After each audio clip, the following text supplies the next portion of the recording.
Wednesday, nakaganda na naman dito sa aking computer shop. Kasalukuyan ako nandito sa computer shop ko, nag-aayos. Sakto naman na may mangyayari. Ang pinakaayaw na ayaw kong nangyayari sa aking computer shop.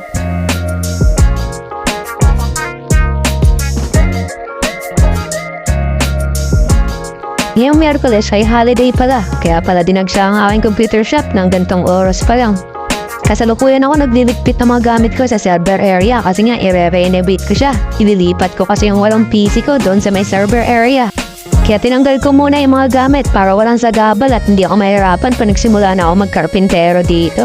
At habang naglilipit nga ako ng mga gamit ay napansin ko ang bantay ko na parang nahihirapan na siya. Kasi may isang customer yata na nagloloko ang kanyang headset kaya pinalitan niya kaagad. Alam kasi ng mga bantay ko na gustong gusto ko is yung ina-assist nila yung mga customer kung may problema o may reklamo sila sa isang PC na ginagamit nila. At habang pinapanood ko ngayong bantay napansin ko tong dalawang bata na parang nahihirapan silang buksan ang isang PC ko. Yung PC19 may problema kasi talaga to sa power cord.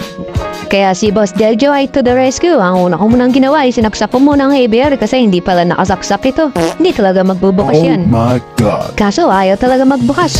Kaya ang ginawa ko na lang ay napansin ko nag-CL Lisa na yung mga nagre-rent sa kabila ay pinalipat ko lang sila doon at least magkatabi pa sila.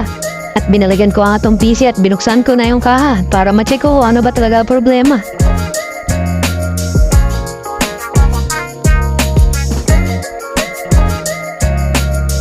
Tinanggal ko na yung memory, wala pa rin. Tinanggal ko yung CMOS battery, wala pa rin. Nireset ko na rin lahat ng mga plug and cord. Wala pa rin talaga.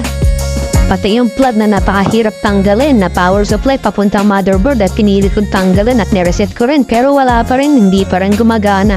Sa tingin ko sa power supply ko na mismo to kasi ayaw tumuloy umikot ng fan. Pag binubuksan ko siya o ino-on.